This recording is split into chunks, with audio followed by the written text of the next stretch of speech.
Pagkatapos ng 7 seal, dito papasok yung 7 trompeta. Dito papakita kapag inihipan ng 7 anghel yung 7 trompeta ang mangyayari po sa buong mundo. Revelation chapter 8 verse 2, pagkatapos nakita ko ang 7 anghel na nakatayo sa harapan ng Diyos, ang bawat isa sa kanila binigyan ng trompeta. Revelation chapter 8 verse 6, nakahanda na ang 7 anghel upang patunugin ang kanilang mga trompeta. Revelation chapter 8 verse 7, nang patunugin ng unang anghel ang kanyang trompeta, umulan ng yelo at apoy na may halong dugo. Nasunog ang 2 bahagi ng lupa, ang 2 bahagi ng mga kahoy at ang lahat ng damo. Sa paghihip ng unang trompeta, uulan po dito ng yelo. Kaya yung mga nararanasan po ng bawat bansa sa panahon natin, shadow po yan na magaganap po sa tribulation. Pinapakita na merong darating na kapighatian, at sa paghihip ng unang trompeta, uulan ng napakalalaki, bloke-blokeng yelo. Uulan din po ng mga dugo. Masusunog ang 1/3 ng lupa, puno at damo sa buong mundo. Revelation chapter 8 verse 8 hanggang 9, nang patunugin ng 2 anghel ang kanyang trompeta, bumagsak sa dagat ang parang malaking bundok na nagliliyab at naging dugo ang 2 bahagi ng dagat.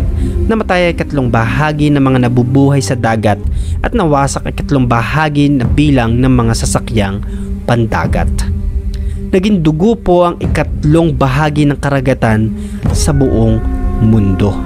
Sa pangalawang paghihip ng trompeta, magkakaroon po ng dugong dagat. 1/3 sa lahat po ng dagat sa buong mundo ay magiging dugo. Sa Exodus po, nangyari na ito nung nagkaroon ng salot. Sa panahon natin, nagiging shadow po na yung mga dagat natin ay nagiging kulay dugo, kulay pula. Pero napapakinabangan pa po yung mga hayop sa ilalim po ng dagat. Pero sa Great Tribulation, hindi na mapapakinabangan dahil dugo at maraming mamamatay na nabubuhay sa ilalim ng karagatan. Ibang spekulasyon ng mga Bible scholar, dahil sa binasa natin, mawawasak daw yung mga pandigmang barko, mga pandigmang sasakyan po. Ibig sabihin, magkakaroon ng matinding labanan or magkakaroon po ng pagbuhos ng langis doon sa karagatan. 1/3 ng bahagi ng mundo ay magkakaroon po ng langis na mabubuhos. Dito po tinitingnan ng ibang mga Bible scholar na mangyayari po sa Great Tribulation sa second trumpet. Revelation chapter 8 verse 10 hanggang 11, nang patunugin ng 2 anghel ang kanyang trompeta, nahulog mula sa langit ang isang malaking bituin nagliliyab na parang sulo at tumama sa 2 bahagi ng mga ilog at mga bukal. Ang pangalan ng bituin ay mapait, kaya pumait ang 2 bahagi ng tubig at maraming taong namatay nang makakainom ng tubig na iyon. Revelation chapter 8 verse 12, nang patunugin ng 4 ang anghel ang kanyang trompeta, na pinsala ang 2 bahagi ng araw, ang 2 bahagi ng buwan at 2 bahagi ng mga bituin. Kaya nabawasan ng mga liwanag nito, nawala ang 2 bahagi ng liwanag sa araw at sa kadiliman.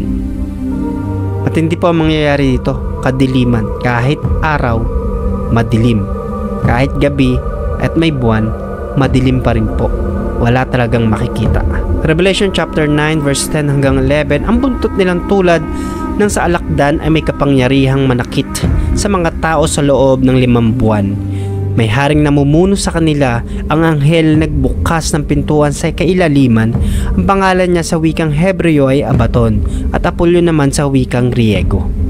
Mula sa abis, lalabas po ang napakaraming balang na magdidilim po sa buong kalangitan. Ang balang na ito hindi katulad nung nasa Egypt na sumira at puminsala lang sa pananim. Hindi rin ito yung balang nararanasan sa bawat bansa sa mundo natin sa kasalukuyan. Ang mga balang na ito ay hindi pipinsalain ang mga pananim. Ang papahirapan nila ay yung mga tao. Tutorturin. Hindi ito itsura na insektong balang.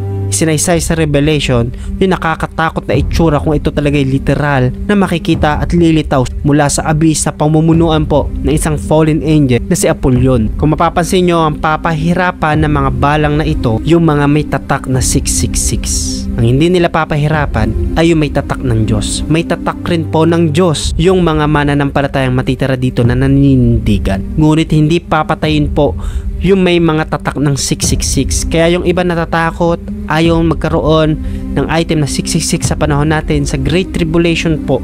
Lahat talaga ng literal na kapagpatatakpo sa noo at sa kamay ay papahirapan ng mga balang.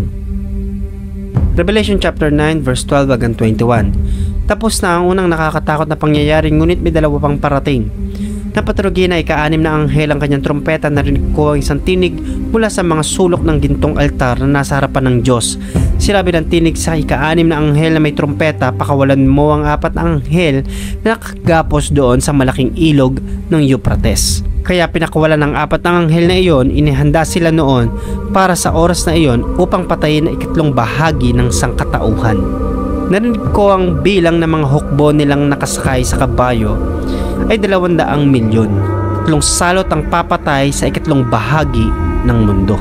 Dito natin mapapansin mga kapatid na yung pagbaba ng level ng anyong tubig katulad ng ilog Euphrates sa panahon natin ay shadow po sa magaganap na Great Tribulation. Sapagkat sa Great Tribulation talagang tuyot po yan dahil dadaanan yan ng hari ng silangan na titigma sa Battle of Armageddon. Nang paturugin na ika-7 anghel ang kanyang trompeta, may narinig akong malakas na tinig mula sa langit na nagsasabi, maghahari na ngayon sa buong mundo ang ating Panginoon at ang Kristo na kanyang pinili, at maghahari siya magpakailanman. At ang 24 na namumuno na nakaupo sa mga trono nila ay lumuhod at sumamba sa Diyos.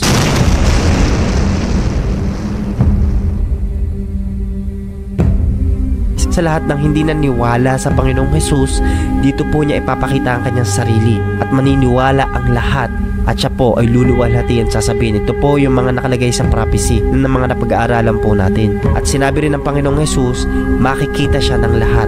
Nung sinabi niya ito nung nagkatawang tao siya, maraming hindi naniniwala. Kasi paano nga ba magiging posible yun? Kasi old school noon.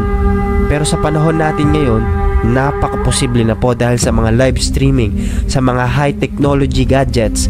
Napakarami na pong naiimbentong mga bagay at nagagamit sa pang-araw-araw at pwede na makita ang Panginoong Hesus sa buong kinapal, sa buong mundo na siya ay darating sa kanyang pangalawang pagparito dahil sa mga high technology gadgets at camera po na ila-live stream, sapagkat totoo ang sinabi niya, kanyang salita ay maasahan at mapangahawakan. Ngayon naman isasasay ko sa iyo kapatid yung 7 bowls na ibubuhos ng mga anghel ng Diyos sa buong mundo.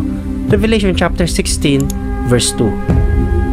Kaya humayo ang unang anghel at binuo sa lupa ang laman ng kanyang sisidlan at nagkaroon ng masasakit at nakakapandiring mga sugat ang mga taong may tatak ng halimaw at sumamba sa imahen nito.